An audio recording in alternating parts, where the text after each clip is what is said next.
ಎಲ್ಲ ಒಂದು second PUC ವಿದ್ಯಾರ್ಥಿಗಳಿಗೆ ಟ್ರೂ ಸಿಕ್ PCL ಚಾನಲ್ಗೆ ಸ್ವಾಗತ. ನಾನು ಚೇತನ್ ಸಿಕೆ. ಇವತ್ತಿನ ಈ ಒಂದು ವಿಡಿಯೋದಲ್ಲಿ ನಿಮಗೆ ಸೆಕೆಂಡ್ PUC ಅರ್ಧವಾರ್ಷಿಕ ಪರೀಕ್ಷೆ ಅಥವಾ ಮಿಡ್ ಟರ್ಮ್ ಎಕ್ಸಾಮ್ಗೆ ಕನ್ನಡ ವಿಷಯದ ಒಂದು ಪ್ರಶ್ನೆ ಪತ್ರಿಕೆ ನೋಡೋಣ. ಈ ಒಂದು ಕ್ವಶನ್ ಪೇಪರ್ ಏನಿದೆ ಅಲ್ಲದು ತುಂಬಾ ಇಂಪಾರ್ಟೆಂಟು. ಯಾಕಂತ ಅಂದರೆ ಇಲ್ಲಿ ಯಾವೊಂದು ಪ್ಯಾಟರ್ನಲ್ಲಿ ಕ್ವಶನ್ ಕೇಳಿದ್ರೆ ಅದೇ ಒಂದು ಪ್ಯಾಟರ್ನಲ್ಲಿ ನಿಮಗೆ ನಾಳೆ ಮಿಡ್ ಟರ್ಮ್ ಎಕ್ಸಾಮ್ನಲ್ಲಿ ಅಥವಾ ಅರ್ಧವಾರ್ಷಿಕ ಪರೀಕ್ಷೆಯಲ್ಲಿ ಕ್ವಶನ್ ಪೇಪರ್ ಇರ್ತದೆ, ಕನ್ನಡ ವಿಷಯದ ಪ್ರಶ್ನೆ ಪತ್ರಿಕೆ ಇರ್ತದೆ. ಅಷ್ಟೇ ಅಲ್ಲದೆ ಇಲ್ಲಿರುವ ಕೆಲವಷ್ಟು ಪ್ರಶ್ನೆಗಳು ತುಂಬ ಪ್ರಶ್ನೆಗಳು ರಿಪೀಟ್ ಆಗ್ತವೆ. ಯಾವೆಲ್ಲ ಬರ್ತವೆ, ಯಾವ ರೀತಿ ಓದ್ಕೋಬೇಕು ಪ್ರತಿದಿನ ಮಾಹಿತಿ ಕೊಡ್ತೀನಿ. ಯಾರೆಲ್ಲ ಅರ್ಧವಾರ್ಷಿಕ ಪರೀಕ್ಷೆ ಬರ್ತಿದ್ದಾರಾ ಕಡ್ಡಾಯ ನೋಡಲೇಬೇಕು. ನಿಮಗೆ 100% ಈ ಒಂದು ಕ್ವಶನ್ ಪೇಪರ್ ಯೂಸ್ ಆಗಿ ಆಗ್ತದೆ, ನಾನು ಗ್ಯಾರಂಟಿ ಕೊಡ್ತೀನಿ. ಸೊ ಇದನ್ನು ಆರಾಮಾಗಿ ಪಾಸ್ ಆಗುವಂತೆ ಸ್ಕೋರ್ನ ಕೂಡ ಮಾಡ್ಬೋದು. ಸೊ ಅದರಿಂದ ವೇರಿ ಇಂಪಾರ್ಟೆಂಟು ಕೊನೆವರೆಗೆ ತಪ್ಪದೆ ನೋಡಿ. ಸೊ ಬನ್ನಿ ಇವತ್ತಿನ ಈ ಒಂದು ದಿನ ಶುರು ಮಾಡೋಣ. ಅದಕ್ಕೆ ಮುಂಚೆ ಯಾರೆಲ್ಲ ಫಸ್ಟ್ ಟೈಮ್ ನಮ್ಮ ಚಾನಲ್ ನೋಡ್ತಾರ ಅಥವಾ ಚಾನಲ್ ನೋಡ್ಕೊಳ್ಳೋ ಸಬ್ಸ್ಕ್ರೈಬ್ ಮಾಡ್ಕೊಂಡಿಲ್ಲ, ಮಿಸ್ ಮಾಡ್ತಿಲ್ಲ, ಸಬ್ಸ್ಕ್ರೈಬ್ ಮಾಡ್ಕೊಳ್ಳಿ. ಯಾಕಂದ್ರೆ ನಮಗೆ ಇದೇ ಇರುತ್ತೆ ಮಿಡ್ ಟರ್ಮ್ ಎಕ್ಸಾಮ್ಗೆ ಪ್ರತಿಯೊಂದು ವಿಷಯದ ಕ್ವಶನ್ ಪೇಪರ್ ಆಗಿರ್ಬೋದು, ಪಾಸಿಂಗ್ ಪ್ಯಾಕೇಜು, ಸ್ಕೋರಿಂಗ್ ಪ್ಯಾಕೇಜು ಮತ್ತು ಇಂಪಾರ್ಟೆನ್ಸು, ಫಿಕ್ಸ್ ಕ್ವಶನ್ಸು ಅವೆಲ್ಲ ಆಗ್ತಾ ಇರ್ತವೆ. ಅವೆಲ್ಲ ಬೇಕು ಅನ್ನೋರು ತಪ್ಪದಿಲ್ಲ ಸಬ್ಸ್ಕ್ರೈಬ್ ಮಾಡ್ಕೊಳ್ಳಿ, ಕಡ್ಡಾಯವಾಗಿ ಮಾಡ್ಕೊಳ್ಳಿ, ಪ್ರತಿಯೊಬ್ಬರು ಮಾಡ್ಕೊಳ್ಬೇಕು. ನೀವೇನಾದ್ರೂ ಪ್ರತಿಯೊಬ್ಬರು ಮಿಸ್ ಮಾಡ್ಕೊಂಡ್ರೆ ಎಲ್ಲ ವಿಡಿಯೋ ಮಿಸ್ ಮಾಡ್ಕೊತೀರಾ, ಅದರಿಂದ ಕಡ್ಡಾಯವಾಗಿ ಮಾಡ್ಕೊಳ್ಳಿ. ಮಾಡಿದ್ರ ಜೊತೆಗೆ ಲೈಕ್ ಮಾಡಿಬಿಟ್ಟು ಫ್ರೆಂಡ್ಸ್ ಶೇರ್ ಮಾಡಿ, ಸ್ವಲ್ಪ ಅವ್ರಿಗೆ ಕೂಡ ಹೆಲ್ಪ್ ಮಾಡಿ. ಓಕೆ, ಹೆಲ್ಪ್ ಮಾಡಿ. ಸೊ ಬನ್ನಿ ಇವತ್ತಿನ ಈ ಒಂದು ವಿಡಿಯೋನ ಶುರು ಮಾಡೋಣ. ಮೊದಲಾಗಿ ನಮಗೆ ಗೊತ್ತಿರೋ ಹಾಗೆ ವಿಷಯ ಕನ್ನಡ, ಅಂಕಗಳು 80 ಅಂಕಗಳ ಎಕ್ಸಾಮ್ ಇರ್ತದೆ. ಸಮಯ 3 ಗಂಟೆಗಳು, ಅವಧಿ 3 ಗಂಟೆಗಳು. ನೋಡಿ, ಟೈಮ್ ಮ್ಯಾನೇಜ್ಮೆಂಟು, ಸಮಯ ಉಳಿತಾಯ ಮಾಡೋದು ನಿಮ್ಮ ಜವಾಬ್ದಾರಿ. ಓಕೆ, ಕೇವಲ 3 ಗಂಟೆ ಸಮಯ ಇರ್ತದೆ ಎಕ್ಸಾಮ್ ಬರೆಯೋದಕ್ಕೆ, ಪರೀಕ್ಷೆ ಬರೆಯೋದಕ್ಕೆ ಕೇವಲ 3 ಗಂಟೆ. ಆ 3 ಗಂಟೆಯಲ್ಲಿ ನೀವು ಪೂರ್ತಿ 80 ಅಂಕಗಳ ಕನ್ನಡ ಪ್ರಶ್ನೆ ಪತ್ರಿಕೆಯನ್ನು ಬರೀಬೇಕು, ಉತ್ತರವನ್ನು ಬರೀಬೇಕು. ನಿಮ್ಮ ಇಷ್ಟ ಯಾವ ಮೇನಿಗೆ ಎಷ್ಟು ಟೈಮನ್ನು ಕೊಡ್ತೀರಾ ಅಂತ. ಸೊ ಮಲ್ಟಿಪಲ್ ಆಗಿರ್ಬೋದು, 1 ಅಂಕಗಳಿಗೆ ತುಂಬ ಟೈಮ್ ಕೊಡೋಕೋಬೇಡಿ, ಅರ್ಥ ಆಯ್ತಾ? ಯಾಕಂದರೆ ನೀವು 2-3 ವಾಕ್ಯ ಆಗಿರ್ಬೋದು, ಸೊ 5-6 ವಾಕ್ಯಗಳಿಗೆ ನಿಮಗೆ ಹೆಚ್ಚು ಟೈಮ್ ಬೇಕಾಗ್ತದೆ. ಆವಾಗ ನೀವು ಟೈಮ್ ಸೇವ್ ಮಾಡಿಲ್ಲ ಅಂದರೆ ಕೊನೆಗೆ ಎಲ್ಲ ಕ್ವಶನ್ ಬಿಡಬೇಕಾಗುತ್ತೆ. ಇಷ್ಟರ ಮೇಲೆ ನಿಮಗೆ ಡಿಪೆಂಡು. 3 ಗಂಟೆ ಯಾವ ರೀತಿ ಮ್ಯಾನೇಜ್ ಮಾಡ್ತೀರಾ ನಿಮಗೆ ಬಿಟ್ಟಿದ್ದು. ಓಕೆ, ಒಂದ್ಸಲ ನೀವು ಪ್ರಾಕ್ಟೀಸ್ ಮಾಡ್ಕೊಳ್ಳಿ, 3 ಗಂಟೆ ಟೈಮ್ ಹಚ್ಚಿಬಿಟ್ಟು ಪ್ರಾಕ್ಟೀಸ್ ಮಾಡ್ಕೊಳ್ಳಿ. ಅವಾಗ ನಿಮ್ಗೆ ಗೊತ್ತಾಗ್ತದೆ ಯಾವ ಮೇನಿಗೆ ಎಷ್ಟು ಟೈಮನ್ನು ಕೊಡಬೇಕಂತ. ಓಕೆ, ನೋಡ್ತಾ ಹೋಗೋಣ. ಭಾಗದಲ್ಲಿ ನಿಮಗೆ 10 ಮಲ್ಟಿಪಲ್ ಇರ್ತವೆ, 10 ಮಲ್ಟಿಪಲ್ ಚಾಯ್ಸ್ ಕ್ವಶನ್ ಇರ್ತವೆ, ಅಂದರೆ ಬಹುಆಯ್ಕೆ ಪ್ರಶ್ನೆಗಳು ಇರ್ತವೆ. ವೇರ್ ಇಂಪಾರ್ಟೆಂಟ್ ಕ್ವಶನ್ಗಳು ನೋಡ್ತಾ ಹೋಗೋಣ. ಪ್ರಶ್ನೆಗೆ 1, ಸೀತೆಯನ್ನು ರಾವಣ ಎಲ್ಲಿರಿಸಿದ್ದನು? ಅಶೋಕವನ್ನ, ಆ ಇಂದ್ರವನ್ನ, ಈ ಕುಬೇರವನ್ನ, ಈ ಪ್ರಮಾದವನ್ನ. ನಿಮಗೆಲ್ಲ ಗೊತ್ತಿರುವ ಹಾಗೆ ಈ ಪ್ರಮಾದವನ್ನ ಆಗ್ತದೆ. ಪ್ರಮಾದ ಅನ್ನೋದು ಸರಿಯಾದ ಉತ್ತರ. ಇನ್ನು ಪ್ರಶ್ನೆಗೆ 2, ಶಿವಪಥವನ್ನು ಅರಿಯದಿದ್ದರೇನಾಗುವುದು? ಏನಾಗ್ತದೆ? ಕೈಯಲ್ಲಿ ಲಿಂಗವಿದ್ದು ಪ್ರಯೋಜನವಿಲ್ಲ, ಸ್ವರ್ಗ ದೊರೆಯುತ್ತದೆ, ನರಕ ಸಿಗುತ್ತದೆ. ಕೈಯಲ್ಲಿ ಲಿಂಗವಿಲ್ಲದಿದ್ದರೂ ಪ್ರಯೋಜನವಿದೆ, ಯಾವುದಾಗ್ತದೆ? ಆಗ್ತದೆ, ಕೈಯಲ್ಲಿ ಲಿಂಗವಿದ್ದು ಪ್ರಯೋಜನವಿಲ್ಲ ಆಗ್ತದೆ. ಪ್ರಶ್ನೆಗೆ 3, ಯಾರನ್ನು ಯಮಲೋಕಕ್ಕೆ ಕಳುಹಿಸಲು ದ್ರೌಪದಿ ಭೀಮನಿಗೆ ಹೇಳುತ್ತಾಳೆ? ಯಾರದು? ನಿಮಗೆಲ್ಲ ಗೊತ್ತಿರುವ ಹಾಗೆ ಕೀಚಕ ಆಗ್ತದೆ. ಕೀಚಕ ಅನ್ನೋದು ಸರಿಯಾದ ಉತ್ತರ. ನೋಡಿ, ಪ್ರತಿಯೊಂದು ಕ್ವಶನ್ ಆಗಿರ್ಬೋದು, ಪ್ರತಿಯೊಂದು ಪಾಠ ನೋಡ್ಕೊಳ್ಳಿ, ಪಾಠ ಅಥವಾ ಪದ್ಯ. ಇಲ್ಲಿ ಯಾವ ಟೈಪಲ್ಲಿ ಕ್ವಶನ್ ಕೇಳಿದರೆ ನೋಡ್ಕೊಳ್ಳಿ, ಯಾಕಂದರೆ ಅದೇ ಒಂದು ಟೈಪಲ್ಲಿ ಕ್ವಶನ್ ಕೇಳ್ತಾರೆ, ಅರ್ಥ ಆಯ್ತಾ? ಸೊ ಈಗಲೇ ಚಾನಲ್ ನಿಮಗೆ ಇನ್ನೊಂದು ಪ್ರಶ್ನೆ ಪತ್ರಿಕೆ ಹಾಕಿದ್ದೀನಿ, ಕನ್ನಡ ಹಾಕಿದ್ದೀನಿ, ಅದನ್ನು ನೋಡ್ಕೊಳ್ಳಿ. ಯಾಕಂದರೆ ಅಲ್ಲಿ ಕೂಡ ಕ್ವಶನ್ ರಿಪೀಟ್ ಆಗ್ತವೆ, ಅದು ಪ್ಲಸ್ ಇದನ್ನು ನೋಡ್ಕೊಳ್ಳಿ. ಇದರಿಂದ ನೀವು ಹೆಚ್ಚಾಗಿ ಸ್ಕೋರನ್ನು ಮಾಡ್ಬೋದು, ಹೆಲ್ಪ್ ಆಗ್ತದೆ ನಿಮಗೆ ಎಕ್ಸಾಮ್ಗೆ. ಓಕೆ, ಪ್ರಶ್ನೆಗೆ 3 ಆಯಿತು. ನೆಕ್ಸ್ಟು ಪ್ರಶ್ನೆಗೆ 4, ಜಾಲಿಯ ರಸಸ್ವಾದ ಹೇಗಿರುತ್ತದೆ? ಜಾಲಿಯ ರಸಸ್ವಾದ ಏನಿರ್ತದೆ? ಆಪ್ಷನ್ ಅ, ವಿಷದಂತಿರುತ್ತದೆ. ನಿಮಗೆಲ್ಲ ಗೊತ್ತಿದೆ, ಜಾಲಿಯ ರಸಸ್ವಾದ ಯಾವತ್ತು ವಿಷದಂತಿರುತ್ತದೆ. ಇನ್ನು ಪ್ರಶ್ನೆಗೆ 5, ಬಾನ್ ಹೋಗಲರುಂಟು, ಮರ ಚಿಗುಲರುಂಟು, ಬರ್ಲುಂಟೆ ಸುಗ್ಗಿ ಮತ್ತೆ, ಮುಳುಗರಲ್ಲಿ ಮುಪ್ಪು ಚಿಂತನದಿ, ತಾನು ಹರೆಯಕ್ಕೆ ಬೇರೆ ಹೊತ್ತೆ. ಕವಿಯ ಈ ಮಾತುಗಳಲ್ಲಿ ಯಾವುದು ಚಿಂತನದಿ ಮುಳುಗಿದೆ? ನೋಡಿ, ಈ ರೀತಿ ಒಂದು ಪದ್ಯ ಭಾಗವನ್ನು ಕೊಟ್ಬಿಟ್ಟು, ಪದ್ಯ ಭಾಗದ 2 ಸಾಲನ್ನು ಕೊಟ್ಬಿಟ್ಟು ಕ್ವಶನನ್ನು ಕೇಳ್ತಾರೆ. ಇಲ್ಲಿ ಏನಿದು ಕ್ವಶನ್? ಅದು ಮೂಪು ಚಿಂತನದಲ್ಲಿ ಮುಳುಗಿರಲಿ, ಆ ಮೂಪು ಸಂತೋಷದಲ್ಲಿ ಮುಳುಗಿರಲಿ, ಈ ಜೀವನ ನದಿಯಲ್ಲಿ ಮುಳುಗಿರಲಿ, ಈ ಜೀವನದ ನದಿಗೆ ಸೆಳವಿರಲಿ. ನೋಡೋಣ, ಈ ಒಂದು ಪ್ರಶ್ನೆಗೆ ಕಮೆಂಟ್ ಮಾಡಿ. ಸ್ವಲ್ಪ ಇದು ಅನ್ವಿಕ ಪ್ರಶ್ನೆ ಇದೆ, ನೋಡೋಣ ಯಾರಿಗೂ ಆನ್ಸರ್ ಗೊತ್ತಿದೆ. ಪ್ರಶ್ನೆಗೆ 5ಕ್ಕೆ ಹಾಕಿಬಿಟ್ಟು ಕಮೆಂಟ್ ಮಾಡಿ. 5ಅನ್ನು ಹಾಕಿಬಿಟ್ಟು ಆಗ್ತದಾ, ಈ ಆಗ್ತದಾ ಕಮೆಂಟ್ ಮಾಡಿ. ನೋಡೋಣ ಎಷ್ಟು ಜನ ಕರೆಕ್ಟಾಗಿ ಕಮೆಂಟ್ ಮಾಡ್ತಾರಂತ. ಇನ್ನು ಪ್ರಶ್ನೆಗೆ 6, ಬಸಲಿಂಗನಿಗೆ ಮೊದಲು ಯಾವ ಕಣ್ಣಿನಲ್ಲಿ ನೋವು ಆರಂಭವಾಯಿತು? ಯಾವ ಕಣ್ಣೋದು? ಬಲಗನ್ನ, ಎಡಗನ್ನ, ಎರಡೂ ಕನ್ನ, ಎಡಗಾಲಿನಲ್ಲ. ನೋಡಿ, ಕನ್ಫ್ಯೂಸ್ ಮಾಡ್ತಾರೆ ನಮಗೆ. ಬಲಗನ್ನ ಕೊಡ್ತಾರೆ, ಎಡಗನ್ನ ಕೊಡ್ತಾರೆ. ನೀವು ಚೆನ್ನಾಗಿ ಓದಿದ್ರೆ ಗೊತ್ತಾಗ್ತದೆ, ಇದೇ ಅಂತ ಗೊತ್ತಾಗ್ತದೆ. ಇದನ್ನಿಟ್ಟು ಆಪ್ಷನ್ ಆ, ಎಡಗಣ್ಣಿನ ಆಗ್ತದೆ.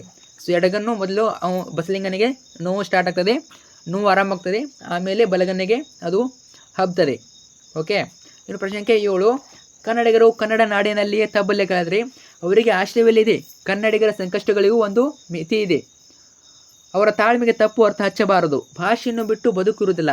ಲೇಖಕರ ಈ ನುಡಿಯಲ್ಲಿನ ಸಂದೇಶವೇನು? ಏನದು ಸಂದೇಶ? ಇಂಗ್ಲಿಷ್ ವ್ಯಾಮೋಹ, ಮಾತೃಭಾಷೆ ಮಹತ್ವ, ಈ ಜೀವನದ ಮಹತ್ವ, ಈ ಕನ್ನಡಿಗರ ಔದಾರ್ಯ. ಯಾವುದಾಗುವುದು? ಆಪ್ಷನ್ ಇ ಕನ್ನಡಿಗರ ಔದಾರ್ಯ ಅನ್ನೋದು ಸರಿಯಾದ ಉತ್ತರ. ಇನ್ನು ಪ್ರಶ್ನೆ ಸಂಖ್ಯೆ 8 ನೋಡಿ. 7ನೇ ಪ್ರಶ್ನೆ ಈ ರೀತಿ ಅನ್ವಯಿಕ ಪ್ರಶ್ನೆ ಕೇಳ್ತಾರೆ. ಚೆನ್ನಾಗಿ ಓದ್ಕೊಳ್ಳಿ. ಯಾವುದೇ ಪಾಠ ಇರಲಿ ಪದ್ಯ ಇರಲಿ ಒಂದು 2-3 ಸಲ ಓದ್ಕೊಳ್ಳಿ. ಓಕೆ, ಜಸ್ಟ್ ನೀವು ಏನು ಮಾಡ್ತಿದ್ದೆ ಅಂದರೆ ನೀವು ಗೈಡ್ ಓದ್ತೀರಾ. ಗೈಡ್ ಯಾವುದೇ ಕಾರಣಕ್ಕೂ ಮೊದಲು ಓದೋಕೆ ಹೋಗಬೇಡಿ. ಮೊದಲು ಯಾವುದೇ ಪಾಠ ಪದ್ಯ ಇರಲಿ ಒಂದು 2-3 ಸಲ ಓದಿ. 2-3 ಸಲ ಓದಿದಾದಮೇಲೆ ಗೈಡ್ ಪ್ರಶ್ನೆಗಳನ್ನು ನೋಡ್ಕೊಳ್ಳಿ. ಓಕೆ, ಯಾಕಂದರೆ ನಿಮಗೆ ಪಾಠದ ಮಧ್ಯದಿಂದ ಕ್ವಶನ್ ಕೇಳ್ತಾರೆ. ಗೈಡಲ್ಲಿ ಎಲ್ಲ ಕ್ವಶನ್ ಇರೋದಿಲ್ಲ. ಗೈಡಲ್ಲಿ ಕೇವಲ ನಿಮ್ಮ ಪಠ್ಯ ಭಾಗ ಅಭ್ಯಾಸದ ಪ್ರಶ್ನೆಗಳು ಇರ್ತವೆ.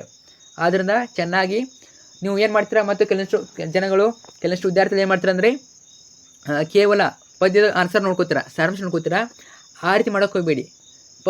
ಪದ್ಯವನ್ನು ಚೆನ್ನಾಗಿ ಓದಬೇಕು. ಅರ್ಥ ಆಯ್ತಾ?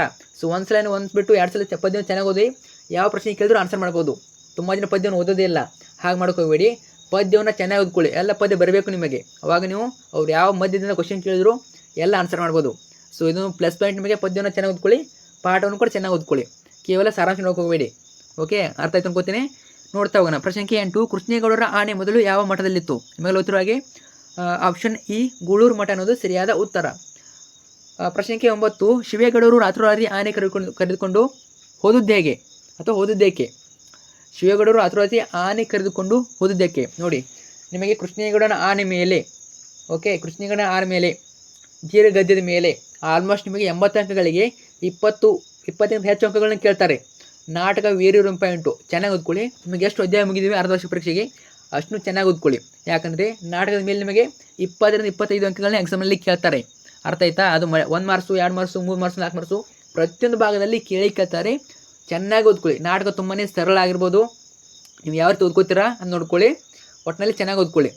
ಓಕೆ, ನೆಕ್ಸ್ಟು ಶಿವೇಗೌಡರು ರಾತ್ರಿ ಆನೆ ಕರೆದುಕೊಂಡು ಹೋದಿದ್ದಕ್ಕೆ? ಇದು ಬಂದ್ಬಿಟ್ಟು ಕಳ್ಳನಾಟ ಇಳಿಸಲಾಗ್ತದೆ. ಕಳ್ಳನಾಟ ಇಳಿಸಲು ಒಂದು ಸರಿಯಾದ ಉತ್ತರ.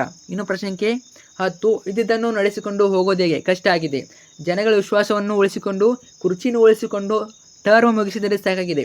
ಖಾನ್ ಸಾಹೇಬರ ಈ ಮಾತು ಏನನ್ನು ಸೂಚಿಸುತ್ತದೆ? ಇದು ಬಂದ್ಬಿಟ್ಟು ಆಪ್ಷನ್ ಇ ಅಧಿಕಾರ ಲಾಲಸೆ. ನೋಡಿ, ಇದು ಕೂಡ ಅನ್ವಯಿಕ ಪ್ರಶ್ನೆ. ಈ ರೀತಿ ಒಂದು ಸ್ಟೇಟ್ಮೆಂಟ್ ಕೊಡ್ತಾರೆ. ವಾಕ್ಯವನ್ನು ಕಟ್ಬಿಟ್ಟು ನಿಮಗೆ ಪ್ರಶ್ನೆಗಳನ್ನು ಕೇಳ್ತಾರೆ. ನೋಡ್ಕೊಳ್ಳಿ. ನೆಕ್ಸ್ಟ್ ಬರೋದು ಆ ವಿಭಾಗ ಬರ್ತದೆ. ಆ ವಿಭಾಗದಲ್ಲಿ ಬಿಟ್ಟ ಸ್ಥಳಗಳಿಗೆ ಆವರಣದಲ್ಲಿ ಕೊಟ್ಟಿರುವ ಉತ್ತರಗಳಲ್ಲಿ ಸೂಕ್ತವಾದನ್ನು ಆರಿಸಿ ಬರೀರಿ. ಬಿಟ್ಟ ಸ್ಥಳ ಪ್ರಶ್ನೆಗಳು 5 ಇರ್ತವೆ. ಓಕೆ, ಸೊ ಬ್ರಾಕೆಟಲ್ಲಿ ಉತ್ತರ ಕೊಟ್ಟಿರ್ತಾರೆ, ನೀವು ಆನ್ಸರ್ ಮಾಡ್ಬೋದು. ಪ್ರಶ್ನೆ ಸಂಖ್ಯೆ 11 ಬಸಲಿಂಗನ ಕಾಯಿಲೆ ದೇಹದ ಮಟ್ಟದಿಂದ ಡ್ಯಾಶ್ ತಲುಪಿತ್ತು?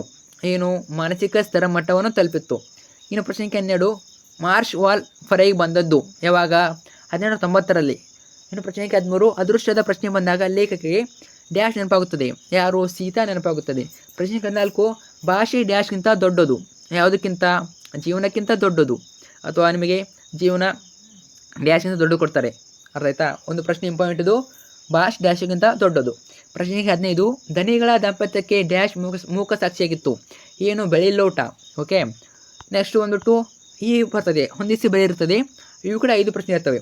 ಟೋಟಲಾಗಿ 5 ಮಾರ್ಕ್ಸು ಅಂದರೆ 16 ಪ್ರಶ್ನೆ. ಸೊ ನಿಮಗೆ ಆ ಈ ಉ ಅಂತ ಕೊಟ್ಟಿರ್ತಾರೆ. ಅದನ್ನು 1 2 3 4 5 6 ಮ್ಯಾಚ್ ಮಾಡಬೇಕು. ಇವೆಲ್ಲ ನಿಮಗೆ ಕವಿ ಪರಿಚಯ ಮೇಲೆ ಕೇಳ್ತಾರೆ. ಓಕೆ, ಕವಿ ಪರಿಚಯ ನೋಡ್ಕೊಳ್ಳಿ. ಬರೀ ಪಾಠ ಅಥವಾ ಪದ್ಯವನ್ನು ಓದಿದ್ರೆ ಆಗೋದಿಲ್ಲ. ಕವಿ ಪರಿಚಯ ನೋಡ್ಕೋಬೇಕು. ಯಾಕಂದರೆ ನಿಮಗೆ 1 ಅಂಕದಲ್ಲಿ ಹೊಂದಿಸಿ ಬರೆಯಲಿ ನಿಮಗೆ ಕವಿ ಪರಿಚಯ ಬಗ್ಗೆ ಕೇಳ್ತಾರೆ. ಅವರ ಕೃತಿಗಳಾಗಿರ್ಬೋದು, ಅಂಕಿತ ನಾಮ ಆಗಿರ್ಬೋದು ಕೇಳ್ತಾರೆ. ಚೆನ್ನಾಗಿ ನೋಡ್ಕೊಳ್ಳಿ. ಅಥವಾ ಯಾವ ಪಾಠದ ಪದ್ಯ ಯಾರು ಬರೆದಿದ್ದಾರೆ ಕೇಳ್ತಾರೆ. ಚೆನ್ನಾಗಿ ನೋಡ್ಕೊಳ್ಳಿ. ಯಾವ ಪಾಠ ಯಾವ ಪದ್ಯವನ್ನು ಯಾರು ಬರೆದಿದ್ದಾರೆ, ಅವರ ಕೃತಿಗಳು ಯಾವುವು, ಅಥವಾ ಅವರನ್ನು ಏನಂತ ಕರೀತಾರೆ. ಓಕೆ, ನೋಡ್ಕೊಳ್ಳಿ ನೀವು. ಇನ್ನು ಪ್ರಶ್ನೆ ಸಂಖ್ಯೆ ನೆಕ್ಸ್ಟ್ ಪ್ರಶ್ನೆ ಆ ವಿಭಾಗ ಬರ್ತದೆ. ಆ ವಿಭಾಗದಲ್ಲಿ ಏನಿರ್ತಾವೆ ಅಂದರೆ ನಿಮಗೆ ಯಾವುದಾದ್ರು 3 ಪ್ರಶ್ನೆಗಳಿಗೆ 2-3 ವಾಕ್ಯಗಳು ತರಿಸಿ. ನೋಡಿ, ನಿಮಗೆ ಇಲ್ಲಿಂದ ನಿಮಗೆ ಚಾಯ್ಸಸ್ ಇರ್ತವೆ ಅಥವಾ ಕ್ವಶನ್ಗಳು ಇರ್ತವೆ. ನಿಮಗೆ 2 ಅಂಕ ಪ್ರಶ್ನೆಗಳು ಅ ಇ ಅಂತ 3 ಭಾಗ ಮಾಡ್ತಾರೆ. 2 ಅಂಕ ಪ್ರಶ್ನೆಗಳಿಗೆ ಅ ಇ ಅಂತ 3 ಭಾಗ ಮಾಡ್ತಾರೆ. ಸೊ 3 ಭಾಗದಲ್ಲಿ 2 ಅಂಕದ ಪ್ರಶ್ನೆಗಳೇ, ಆದರೆ ಈ ರೀತಿ 3 ಭಾಗ ಮಾಡಿಬಿಟ್ಟು ನಿಮಗೆ ಚಾಯ್ಸನ್ನು ಕೊಡ್ತಾರೆ ಅಥವಾ ಪ್ರಶ್ನೆಗಳನ್ನು ಕೊಡ್ತಾರೆ. ಮೊದಲಾಗಿ ನಿಮಗೆ ಯಾವುದಾದ್ರು 3 ಪ್ರಶ್ನೆಗಳು ಬರೀಬೇಕು. 4 ಕೊಟ್ಟಿದ್ದಾರೆ, ಅದರಲ್ಲಿ 3 ಬರೀಬೇಕು. ಎಲ್ಲ ಕ್ವಶನ್ಗಳು ಇಂಪಾರ್ಟೆಂಟು. ವಿಡಿಯೋನ ಪಾಸ್ ಮಾಡಿಟ್ಟು ಕ್ವಶನ್ ಓದ್ಕೊಳ್ಳಿ. ಓಕೆ, ಪ್ರಶ್ನೆ 17 ಸೂರ್ಯ ಮತ್ತು ದೀಪಗಳಿಂದ ಆಗೋ ಉಪಯೋಗಗಳು ಯಾವುವು? Wear important. ಸೊ ಇದೇ ರೀತಿ ಎಲ್ಲ ಪ್ರಶ್ನೆ ಓದ್ಕೊಳ್ಳಿ. ಆಮೇಲೆ ಆ ವಿಭಾಗ ಯಾವುದಾದ್ರು 2 ಪ್ರಶ್ನೆಗಳಿಗೆ 2-3 ವಾಕ್ಯಗಳು ತರಿಸಿ. ಇದರಲ್ಲಿ 4 ಕೊಟ್ಟಿದ್ದಾರೆ, ಇದರಲ್ಲಿ 2 ಬರೀಬೇಕು. ಅರ್ಥ ಆಯ್ತಾ? ಇವು ಕೂಡ 2 ಅಂಕ ಪ್ರಶ್ನೆಗಳು. ನಂತರ ಬಂದ್ಬಿಟ್ಟು ಈ ಭಾಗದ ಇಲ್ಲಿ ಎಷ್ಟು ಕೊಟ್ಟಿದ್ದಾರೆ? ಯಾವುದಾದ್ರು 3 ಪ್ರಶ್ನೆಗಳಿಗೆ 4 ಕೊಟ್ಟಿದ್ದಾರೆ. ಆ 4ರಲ್ಲಿ ನೀವು 3 ಪ್ರಶ್ನೆ ಬರೀಬೇಕು. ಇವು ಕೂಡ 2 ಅಂಕ ಪ್ರಶ್ನೆಗಳು. ಎಲ್ಲ ಕ್ವಶನ್ ಕೂಡ ಇಂಪಾರ್ಟೆಂಟ್. ವಿಡಿಯೋನ ಪಾಸ್ ಮಾಡಿ ನೋಡ್ಕೊಳ್ಳಿ. ಆಲ್ಮೋಸ್ಟು ಎಲ್ಲ ಕೂಡ ಸರಳ ಪ್ರಶ್ನೆಗಳು ಇರ್ತವೆ. ನಮಗೆ ಪಾಠ್ಯದ ಹೊರದಿಂದ ಆಗಿರ್ಬೋದು, ಪಾಠ್ಯದ ಮಧ್ಯದಿಂದ ತುಂಬ ಕ್ವಶನ್ ಕೇಳೋದು ಕಡಿಮೆ, ಡೈರೆಕ್ಟ್ ಕ್ವಶನ್ ಕೇಳ್ತಾರೆ. ಓಕೆ, ಇನ್ನು ಈ ಭಾಗ ಬರ್ತದೆ. ಈ ಭಾಗದಲ್ಲಿ ನಿಮಗೆ ಸಂದರ್ಭ ಕ್ವಶನ್ಗಳು ಇರ್ತವೆ. ಓಕೆ, ಸಂದರ್ಭ ಕೂಡ ಸೇಮು ಇಂಥ 3 ಭಾಗ ಮಾಡ್ತಾರೆ. ಅದು ತುಂಬ ಜನ ಅನ್ಕೋತೀರ ಸಂದರ್ಭ ಟಫ್ ಅಂತ. ಸಂದರ್ಭ ಟಫ್ ಅಲ್ಲ.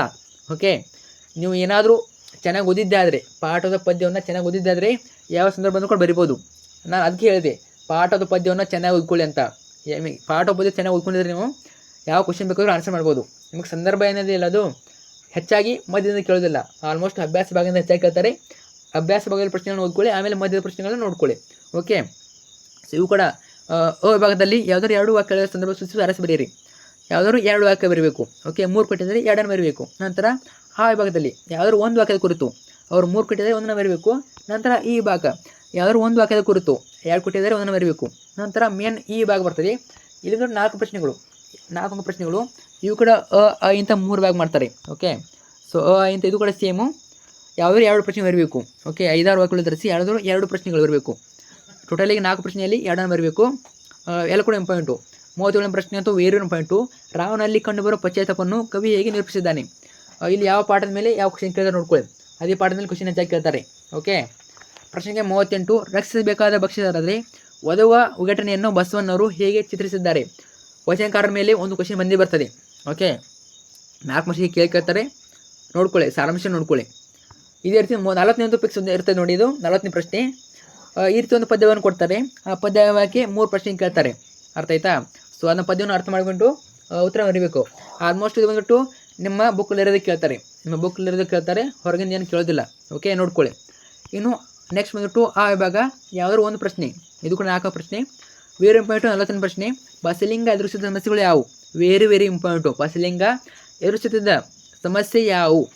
ನಂತರ 42ನೇದು, ಇದು ಕೂಡ ಇಂಪಾರ್ಟೆಂಟು. ಸಿಂಹಬಾಲದ ಕೋತೆಗಳು ಮತ್ತು ಹಾಡುಹೊಯ್ಕೆಗಳಾದ ಅನುಕೂಲಗಳಾವು ವಿವರಿಸಿ. ಗಳಿಗಾದ ಅನುಕೂಲಗಳು, ಹಾಡುಹೊಯ್ಕೆಗಳಾದ ಅನುಕೂಲಗಳು. ನಂತರ ಈ ಭಾಗದ ಯಾವುದಾದ್ರು 1 ಬರಬೇಕು ನೋಡಿ. ಇಲ್ಲಿ ಬಂದ್ಬಿಟ್ಟು ಪಿಕ್ಸು ನಾಟಕದ ಮೇಲೆ ಕೇಳ್ತಾರೆ. ನಾಟಕ ಅಲ್ಲ, ದೀರ್ಘದ ಮೇಲೆ ಕೇಳ್ತಾರೆ. ಪ್ರಶ್ನೆ ಕೂಡ ಆನೆ ಮೇಲೆ ಕೇಳ್ತಾರೆ. ಓಕೆ, 2 ಕ್ವಶನಲ್ಲಿ 1 ಕ್ವಶನ್ ಬರಬೇಕು. ನಂತರ ಭಾಷಾ ಭಾಷೆ ಇರ್ತದೆ. ಲಾಸ್ಟ್ ಮೇನು ಭಾಷಾ ಭಾಷೆ.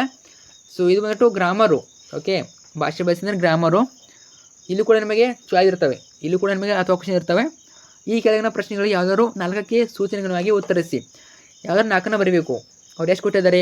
1, 2, 3, 6 ಕೊಟ್ಟಿದ್ದಾರೆ. ಸೊ 6 ಪ್ರಶ್ನೆಯಲ್ಲಿ ನೀವು 4ನ್ನ ಉತ್ತರಿಸಬೇಕು. ಅರ್ಥ ಆಯ್ತಾ?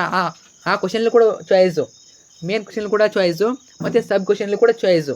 ಓಕೆ, 45ನೇ ಪ್ರಶ್ನೆ, ಈ ಪದಗಳಲ್ಲಿ ಬೇಕಾದ 2ಕ್ಕೆ ಸಮಾನಾರ್ಥಕ ಬರೆಯಿರಿ. 3 ಕೊಟ್ಟಿದ್ದಾರೆ, ಅದರಲ್ಲಿ 2ನ್ನು ಬರೀಬೇಕು. ಓಕೆ, ಸೊ ಇದೇ ರೀತಿ 46ನೇ ಪ್ರಶ್ನೆ, ನುಡಿಗಟ್ಟು ಕೇಳಿದ್ದಾರೆ. ಗುಣವಾಚಕಗಳು, ವಿಭಕ್ತಿ ಪ್ರತ್ಯಯಗಳು, ಧಾತುಗಳು, ಆಮೇಲೆ ಅನ್ಯದೇಶಿ ಪದ್ಯಗಳು. ಅನ್ಯದೇಶಿ ಪದ ಬಂದೇ ಬರ್ತದೆ. ಇವೆಲ್ಲ ಗ್ರಾಮರ್ ಟಾಪಿಕ್ನ ನೋಡ್ಕೊಳ್ಳಿ. ಇವೆಲ್ಲ ಭಾಷೆ ಭಾಷೆ ಟಾಪಿಕ್ನ ನೋಡ್ಕೊಳ್ಳಿ. ಇವೇ ಬರ್ತವೆ. ಓಕೆ, ಈಗ ಚಾನಲ್ ಇನ್ನೂ ಹಾಕಿದ್ದೀನಿ ಪ್ರಶ್ನೆ ಪತ್ರಕ್ಕೆ, ಅಲ್ಲೂ ಸ್ವಲ್ಪ ಹೇಳಿದ್ದೀನಿ. ಅವನು ಕೂಡ ನೋಡ್ಕೊಳ್ಳಿ, ಪ್ಲಸ್ ಏನು ನೋಡ್ಕೊಳ್ಳಿ, ಅವೇ ಬರ್ತವೆ. ಓಕೆ, ನೆಕ್ಸ್ಟು ಒಂದು ಪ್ರಬಂಧ ಇರ್ತದೆ, ಒಂದು ಪತ್ರ ಇರ್ತದೆ. ಪ್ರಬಂಧ 4 ಮಾರ್ಕ್ಸಿಗೆ ಒಂದು ಪ್ರಬಂಧ ಇರ್ತದೆ, ಇನ್ನು 4 ಮಾರ್ಕ್ಸಿಗೆ ಒಂದು ಪತ್ರ ಇರ್ತದೆ. ಪ್ರಬಂಧ ಇಂಪಾರ್ಟೆಂಟು, ಯಾವ್ದು ಬೇಕಾದ್ರೂ ಕೇಳ್ಬೋದು. ಆಲ್ಮೋಸ್ಟ್ ನಿಮಗೆ 51ನೇ ಪ್ರಶ್ನೆ, ಪ್ಯಾರಿಸ್ ಒಲಿಂಪಿಕ್ಸ್ನಲ್ಲಿ ಭಾರತೀಯ ಕ್ರೀಡಾಪಟುಗಳ ಸಾಧನೆ ಕೇಳ್ಬೋದು. ಶ್ರೀ ಭ್ರೂಣ ಹತ್ಯೆಯಿಂದ ಆಗುವ ಎದುರು ಸಮಸ್ಯೆಗಳು. ಇನ್ನೇ ಕೇಳ್ತಾರೆ ಹಾಗಾಗಲ್ಲ. ಒಟ್ಟಿನಲ್ಲಿ ಒಂದು ಪ್ರಬಂಧ ಇರ್ತದೆ, ನಂತರ ಒಂದು ಪತ್ರ, ಒಂದು ಹಾರಿಕ, ಒಂದು ವ್ಯಕ್ತಿ ಇರ್ತದೆ. ಸೊ ನಿಮಗೆ ಯಾವ್ದು ಬರ್ತದೆ ಅಂತ ಬರೀಬೇಕು. ಇದು ಕೂಡ 4 ಮಾರ್ಕ್ಸು, 5 ಮಾರ್ಕ್ಸ್ ಇರೋದಿಲ್ಲ, 4 ಮಾರ್ಕ್ಸ್ ಇರ್ತದೆ. ಸೊ ಎಷ್ಟು ಈ ಒಂದು ಪ್ರಶ್ನೆ ಪತ್ರಕ್ಕೆ. ಈಗೆಲ್ಲ ಚಾನಲ್ ನಿಮಗೆ ಕನ್ನಡ, ಇಂಗ್ಲೀಷು, ಅದೇ ರೀತಿಯ ಆರ್ಟ್ಸು, ಕಾಮರ್ಸು, ಸೈನ್ಸು ಎಲ್ಲ ವಿಷಯದ ಮೇಲೆ ಇರ್ತವೆ ಕ್ವಶನ್ ಪೇಪರ್ಗಳು. ವಿಸಿಟ್ ಮಾಡಿಬಿಟ್ಟು ನೋಡ್ಕೊಳ್ಳಿ. ಫ್ರೆಂಡ್ಸ್ಗೆ ಶೇರ್ ಮಾಡಿ. ಡೌಟ್ ಇದ್ದರೆ ಕಮೆಂಟ್ ಮಾಡಿ. ಸೊ ಹೆಲ್ಪ್ ಆಯಿತಾ ಅದನ್ನು ಕೂಡ ಕಮೆಂಟ್ ಮಾಡಿ. Thank you so much.